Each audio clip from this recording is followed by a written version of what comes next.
Hello friends, Heidi here from Rain Country. God is good all the time. And I'm here for another Monday This and That video where I talk about several different topics, just giving you some tips and answering some questions or letting you know the latest of what's going on, or even leading you back to some videos I have that are just single topic videos that will give you more detail on some specifics of whatever I'm talking about. So let's get to the topics of today, and I'm going to start with the tinctures that I have right here. And you might have seen these in a community post, but I wanted to just talk about them a little bit more here, since community posts are typically fairly short and not a lot of detail. Well, right here is my most recent batch of nasturtium leaf tincture that I use as an antibiotic. I have several different antibiotic formulas, so sometimes I may just, depending on what the situation is, we may use them all or just one, just depending on who's getting it, what the situation is. But nasturtium leaf tincture has been one of my favorites for quite some time. So the problem with it is, if you don't already grow nasturtium, it can be very difficult to find nasturtium leaf for sale, you know, like the dried leaf. Anyway, that again is my natural antibiotic. Here's the other one I started at the same time. These were both started in February of 2025. So they're a good 9-10 months old right now, and I like that. I prefer the longer the better. So I do not strain out my tinctures until I need them. And sometimes I don't even bother to strain them out. I just start using them right off the top. And no, I have no concerns on that. But I do like to store the tinctures that we use most commonly. And I don't have very many of these. I think I only have a total of 4. But I picked them up at a garage sale. All they are beer bottles. And you can even find brand new ones online, but I paid very little for these. I was thrilled to have them. So I have several different tinctures stored, homemade tinctures stored in these for easy use, because you got a smaller spout, it's a swing top, and so these stay very handy. And then this other one is just one of the newest ones I started with, the mullein and usnea, but you might notice there's something else in there too. And so to this one, I added astragalus. So this extract is made mostly for the sake of any kind of lung issue that someone may have. And I learned that astragalus, which I've done a video on this before, and it's probably mentioned in there, but sometimes until I start applying something, I don't remember all the details of all the benefits of the many different medicinal herbs there are. But astragalus is a great natural antiviral. It can help with an immune booster, so it can really help with colds and flus. But because of its use for lung health, I thought it would be a good one to add to this particular extract. Now, this isn't used just for lung health. In fact, the usnea in there is also a great antiviral, antibacterial, and antifungal. So it kind of hits everything there. So especially if you're looking at having any kind of lung issues, which pneumonia can be caused from any of those 3. Bacterial, fungal, or viral. And so this can be a great option that's going to hit all of those things if you're not sure what's causing your lung infection or the swelling that's happening in the airways.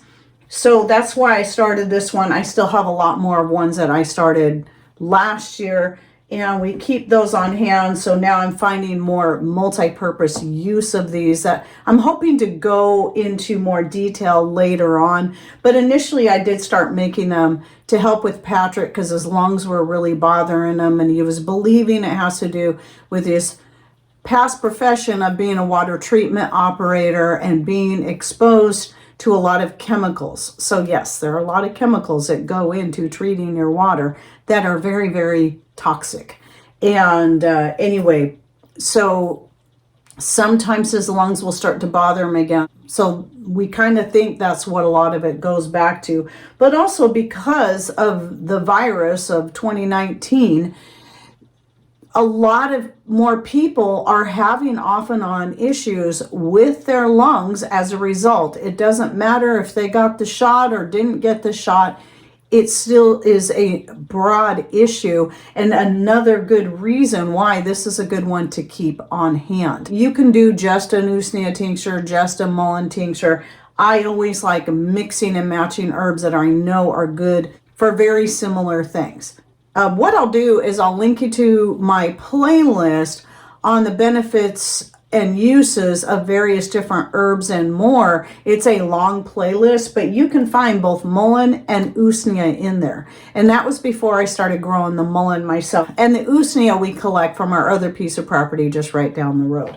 Okay, so there's that. And then right here, I just wanted to show you, I don't show this every single time I need to refill it, but when it's here, I figure why not? So what this is my current favorite blend of grains that I use for making my various different breads. Sometimes if I'm doing flatbreads like crackers, I'll use only this. If it's yeast breads, biscuits, and the like, then I usually add organic unbleached white flour to it, and the ratios will vary depending on what I'm making. So anyway, what this is hard white wheat blended with barley. Both of them are organic. I get them from Azure Standard, as well as the unbleached white flour. And so, yeah, when I'm ready, I grind up a bunch for flour and then blend it accordingly. Besides the great benefits of barley and me really liking the flavor, one of the reasons I blend the two is the hard white wheat it's a good choice. It has a better flavor. I like it far better. I just don't even like red wheat. But the hard white wheat has a far more mild flavor. None of that bitterness you get in the red wheat. Some people like that. That might be your thing. But I also like the softness of the barley and the flavor and the added nutritional benefits, which gives it a good balance because you got a hard grain and you got a soft grain, making them both go through the grain mill a lot easier than either one of them by themselves. That just balances it out. So it is a 50-50 blend. Now, the next thing I want to bring up. So last week's video, I was talking about everyday carry, and I was showing some of the knives that I carry, including the K-bar. Some people had some really great ideas. And the thing is some of those ideas were ones I was kind of tossing around about sewing something directly onto my skirt, but I want to have a pretty solid idea of what I want to do before I do that. And so I am still tossing that one around. Another thought I had that I didn't mention in the video was using like a shoulder holster like you would for a pistol, because I have one of those, and I could even make a pouch on that shoulder holster on the opposite side of where the pistol is, so that I can have both if I want, and then I can keep it under my my shirt. I don't want anything that's going to be crossbody because it's just going to look weird. I really don't want that. But the shoulder holster is probably, I find it to be the most comfortable way to carry anything. So I'm going to do one of those two things. But I want to say thank you for all the different ideas. Now, coming back to the other thing I wanted to bring up today is because I did that video, I was reminded that I really need a new flashlight for my purse. I actually had two in there. One of them was a cheap little LED light that actually worked pretty good. It was in fact a free gift from some company because I used to get these things because of my dance school and my martial arts school. They would send me an imprinted flashlight or pen or something to try to get me to buy these things to give away. And I was like, oh, cool, more free stuff. And I just keep it and use it. And it was actually, considering it was a cheap little thing, it was a great little flashlight, but then it just quit on me over the Feast of Tabernacles when, we would be walking back and forth in the dark from our tent up to the meeting tent. And yeah, it just quit working. And then my other flashlight in my purse is my mini mag light, which is incandescent, and it just doesn't have the brightness. It still works great. It just doesn't have the brightness of a lot of the LEDs you can get. And then of course it uses up the juice in the battery a lot faster. So I thought it's time to look around, and what I found was this cute little thing right here. It comes in a few different colors, orange, black. I don't think it comes in blue, but I'm partial to green. So The thing I really liked about this, I'm like, okay, this is definitely more expensive than any smaller LED flashlight I've ever bought, but I was kind of looking at the reviews across the board on some of this brands. I can't even remember the brand name. It starts with an O. I'll try to put it here if I remember. In fact, I'll be linking to this flashlight in the description box down below because I love this little thing. But anyway, I wanted something that would be both bright but small and lightweight, easy to carry, easy to either keep in my purse, hook onto my purse, or even carry on my person. And I love this thing. So you can see it's just nice and tiny. It is also rechargeable. So you recharge it, and this is one of the things I liked about the rechargeable part of it, is that the port is right there. It's not gonna, let's say I toss this thing in my purse, I don't have to worry about that port getting filled up with a bunch of gunk inside my purse, because you know how it is. You get gunk that just falls in your purse all the time, lint and whatnot. So I only need to open that up when I'm charging it. And this is the USB-C type, the one that's just even all the way around, not the mini USB. It's the same kind you would use for a Kindle and various other things. And so that's great because I already have my mouse for my computer is the same kind of charging port. So I can just use the same cord to charge it with and then keep the smaller cord that comes with it in my purse. And then to turn it on, I like this better too. It's got two settings. If you turn it a little bit, it's a dimmer setting. If you turn it more, it's a much brighter setting. What I'm going to do is I'm going to turn off most of the lights. I'll leave the string lights on, but it should give you enough idea on how bright it is. Okay, so I'm here in the dark. I decided to turn off all those lights, and except for I got a couple little smaller lights that are always plugged in here, but it'll give you a better idea. So here's the medium or the lower light intensity, and then here is the brightest. Look how bright that is. It's great. I love it. So I actually used this last night after dark to go shut the chickens in and thought I'd give it a try, and I was surprised that it was just as bright as the bigger flashlight we spent 3 times as much on. All right, that's a lot of lights to turn off and on because I got my ring light, my string lights, my overhead light, the lights up here. Oh my goodness. So anyway, I said 3 times as much. No, we have these nice, they are nice flashlights. We really like them, and they're about that big. And we spent about $100 a piece on them, where this I spent about $21, $22 on. So definitely more expensive than the, 5-pack for $5 or 10-pack for $10 flashlights that don't last very long. They seem great at first, but I could tell this is going to be something that's going to last me far longer. I can tell it's made better, and I did go ahead and order up a couple more. Now, it does not come with this. I added this. I actually have a few of these around. So it does have the ring on it that you can attach anything to. That same brand, if you go through that link that I'll be providing, many other flashlights in bigger sizes. This is probably the smallest. They make some bigger ones. I think they might have some that might even be about that size if you're looking for something bigger. But if you're just looking for something to carry on your person or in your purse or something like that, I do recommend this one. I just really, really like this flashlight. Then the next thing is I've been getting questions about where I buy these particular flannels. This right here is the newest one of this type. It's got the hood on it. I just like this style quite a bit. And it's not a cheap flannel, but it is cotton.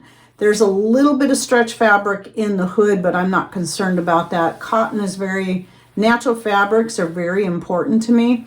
So I just love the color of this, but you'll see me sometimes wear one that's in shades of bright pink and burgundy, and another one that's in shades of turquoise and dark blue.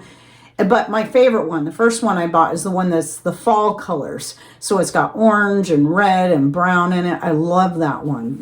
When I saw that one, I had to get it because it was exactly what I was looking for. Liked it so much that over the past couple of years, I've been getting a couple more. And this not only is my newest one to purchase, it's one of their newest colors. So I'll be linking to this down below. It is the legendary Whitetails brand. So you might have heard of that.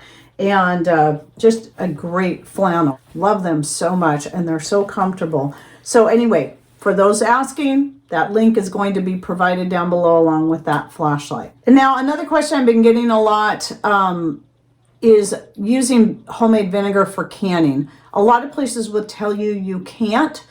I've only done it once, but it was more to add flavor to some beets I was canning up, and I was pressure canning them. And they turned out really good. However, to use them for use it for water bath canning, I say absolutely. Even though I've never done it, I would say yes, you can use your homemade vinegar. You're just gonna either A, wanna make sure the acidity is high enough, because some people will tell you can't get the acidity high enough. Yes, you can, because the standard acidity for canning is gonna be 5%, though I've heard they've changed that recently, and yes, you can do that. Or if it's something where you typically are making a brine and you're adding water to it anyway, we'll just increase the ratio of vinegar to water if you're concerned. I personally, this is my opinion, see absolutely no problem with it.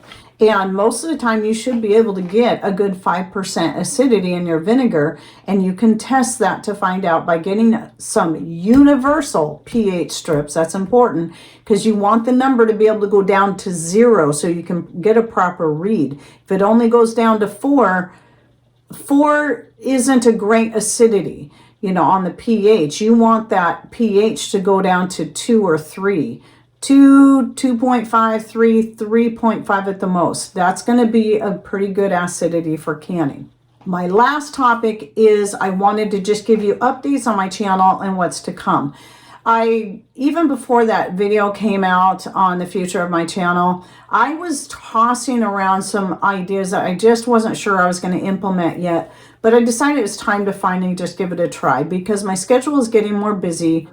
Not that it's necessarily more busy, it's just things have changed and it makes it harder for me to do live shows and to even shoot videos as such. So it seems like every week it changes. So every week I'm having to change the order and how I do things, how I shoot my videos, the days that I shoot my videos, and and live shows lately have just been completely I have not been able to do them. That's just all there is to it. But also because to help take a little bit of stress off me, and also as a test, because I want to see what happens with my channel if I do this, I'm going to be, in a few weeks, you'll see, dropping down to 4 videos a week. So the schedule will be Monday, Tuesday, and then Thursday and Friday. Wednesdays I'll be leaving open. Now, if Patrick happens to have a video for me, which sometimes he doesn't shoot videos a lot,